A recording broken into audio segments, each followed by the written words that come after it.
In my previous blog on Substack and the website, I spoke broadly about African communal wisdom confronting Western digital individualism.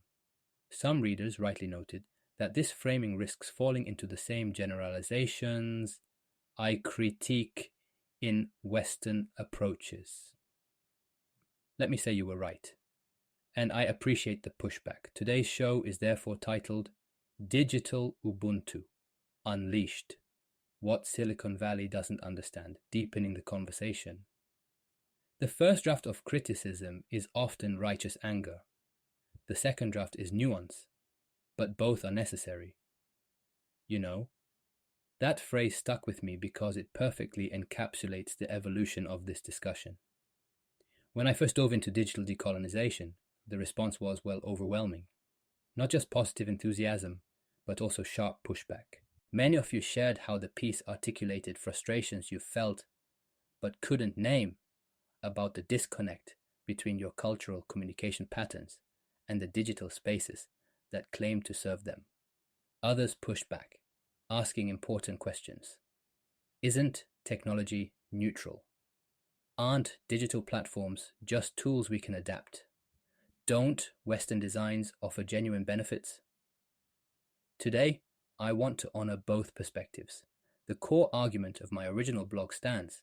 Silicon Valley's vision of digital connection is philosophically limited compared to what many African communities have practiced for centuries.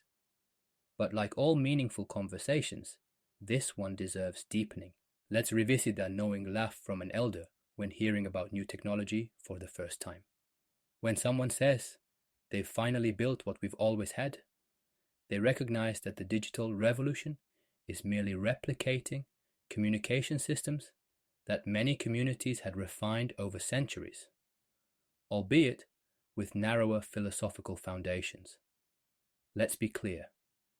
Not everything about traditional communication patterns translates perfectly to digital space.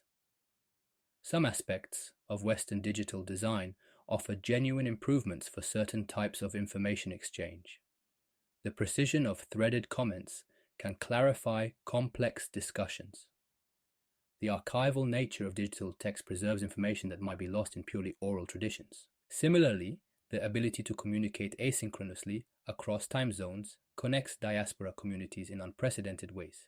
A truly decolonized approach to digital space doesn't romanticize pre-digital communication or demonize Western innovation.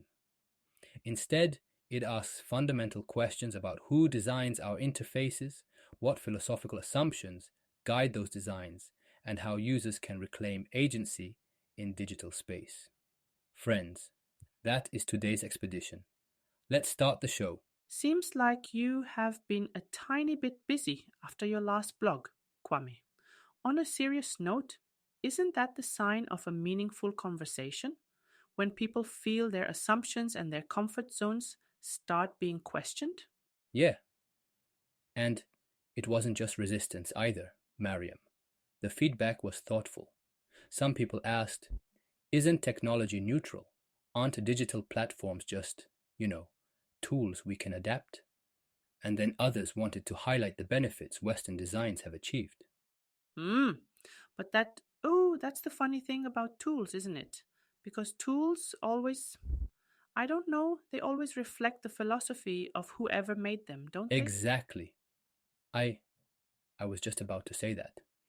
Western digital design, the whole thing, is deeply embedded in its own philosophical assumptions, and not all of those assumptions work universally.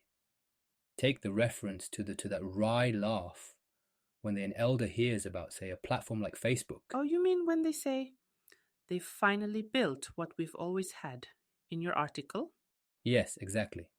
That laugh, it's not just amusement. It's philosophical, almost a critique. Because what they're noticing is that this breakthrough, this so-called revolution in connection, is really just catching up to systems that their communities refined centuries ago. Centuries ago. And without algorithms trying to sort and filter everything for them. Right. And that's what's fascinating. Kwame Gyekye, the Ghanaian philosopher, articulated African communitarianism. Not some romanticized pre-modern ideal, mind you, but actual sophisticated social technologies. Think about it. Community networks as living, breathing systems for sharing information and resources. And what do modern platforms try to do? The same thing, except they don't always get it right. In fact, they stumble, often because the philosophical foundations they're built on are, well, narrower. They tend to reduce connection to transactions or individual actions. Meanwhile, traditional systems, they're seamless, relational, dynamic. You know, that makes me think of how platforms often miss the forest for the trees. Take Ubuntu, for instance. It's not about isolated transactions, it's about that deeper sense of continuity, this grounded connection that doesn't need algorithms to define it. Isn't that the real fascination? In my opinion, Ubuntu, it's such a simple idea on the surface. I am because we are. But the depth, oh, the depth is profound. It's a philosophy of interdependence that shapes, well, everything from how resources flow to how decisions are made. And what's fascinating is how that philosophy translates to digital spaces, right? Like those WhatsApp groups in Kenya. Someone posts a request, and suddenly it's like everyone's involved. Add context, suggest solutions, verify. It's this whole networked action, total Ubuntu, just on your phone. Exactly. Like when I was visiting Botswana, and I remember sitting in these storytelling circles with the elders. The patience it taught you, the relational time. Compare that to a scrolling through Instagram, instant gratification, but nowhere near the same depth. And it's kind of ironic, you see, these tools promote so-called connection, but often they end up isolating us. Ubuntu almost forces us, invites us back to each other, doesn't it? It does. But what's amazing is how African communities are adapting these tools. They're not just, accepting Western platforms at face value. They're reshaping them, infusing them with values like Ubuntu.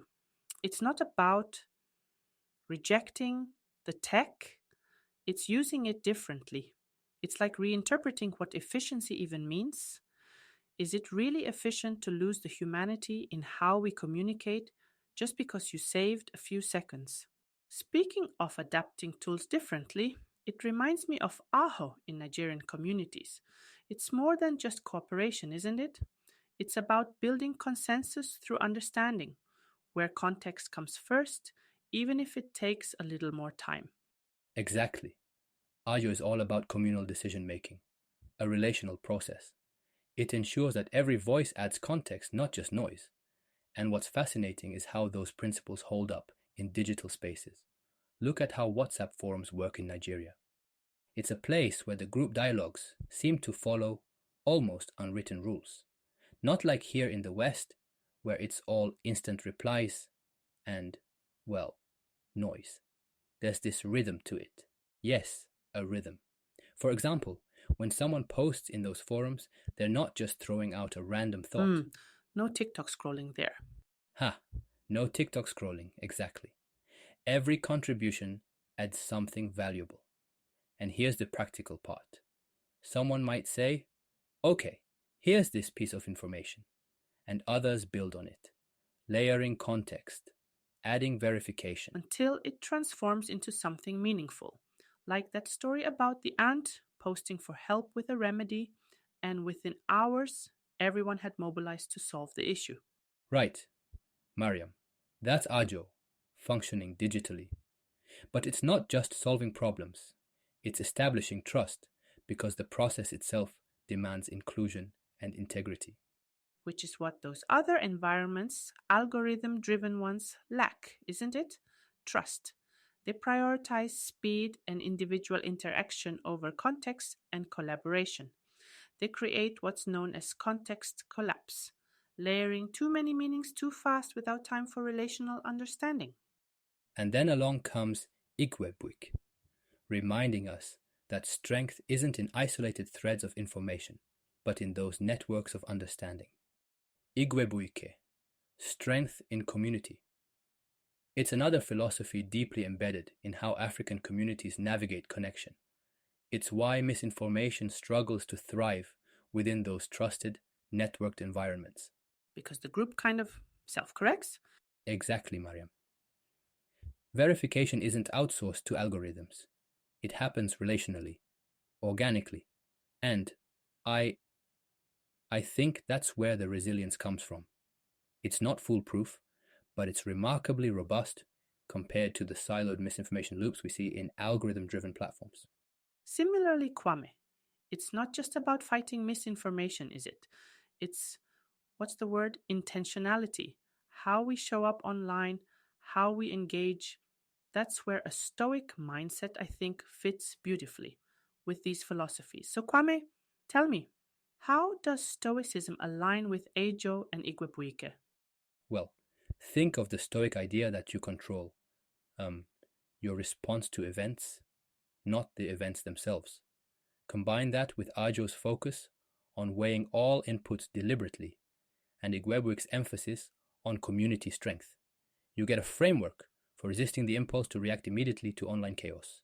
Building trust becomes the focus, not viral outrage. Ah, so you're saying it's about being intentional in dialogue. You're not just choosing to engage, you're choosing how. Indeed, Mariam, and maybe that's where the lesson lies. Between Ajo, Igwebuike, and a little Stoic wisdom, we get something richer. A roadmap for navigating digital spaces without losing our, I suppose, humanity. That idea of intentionality we discussed, it really comes through in how African communities use digital tools. They're not just adapting, they're reshaping them into something entirely new, wouldn't you say? Hmm, like flipping the script, right? It's not, oh, how do we fit into these platforms? It's more, how do these platforms fit into us? That's powerful. Take innovations like Ushahidi in Kenya. When Silicon Valley was focused on check ins and individual statuses, Ushahidi was crowdsourcing crisis responses, scale, speed, context, all deeply rooted in communal values. And Lash, the team that built it, didn't just mimic Instagram. They went, what would this look like if we centered West African communication norms? And boom, voice centric sharing, communal verification, a completely different experience. Right, Mariam. And it's not about rejecting Western technology wholesale. It's about hybridizing, taking what works and infusing it with cultural values, like Ubuntu, Ajo, Igwebuike, even philosophies around time and trust. Speaking of time, isn't it fascinating how that idea of being relational, not linear, extends to communication? It's not just now. It's how, how, how we connect. Absolutely. And that reframes efficiency altogether. It's not really efficient to strip away context for the sake of speed, is it? Efficiency is building formats that nurture trust and depth. That's even why those marathon voice notes make sense now. They're relationship driven, not convenience driven. I'll think twice the next time I roll my eyes at a family WhatsApp update. And look, Western design assumptions? They're not inherently wrong, they just aren't universal. The key is recognizing that so-called inefficiencies are often cultural preservation in disguise, and that's worth learning from. Oh, completely, Kwame, because when we engage intentionally, we're not misusing tech. We're showing, well, the world what's possible when global philosophies come into play. And that's the takeaway. Every adaptation, every innovation rooted in cultural wisdom, it's a statement, a reminder that the future of technology doesn't have to and shouldn't look the same for everyone. And it starts with awareness, friends, whether you're a user, a developer, or even just curious. Questioning defaults, celebrating what works, and redesigning what doesn't, it's the path forward. Exactly. Because at the end of the day, this isn't just about tools. This is about humanity, connection. And that's something everyone has a stake in. And on that note, let's leave it here. So much to reflect on. Thanks for the conversation, Kwame. It was such a joy. Likewise, Mariam. Dear friends and fellow travelers, thanks for joining us today. Until next time, have a great week.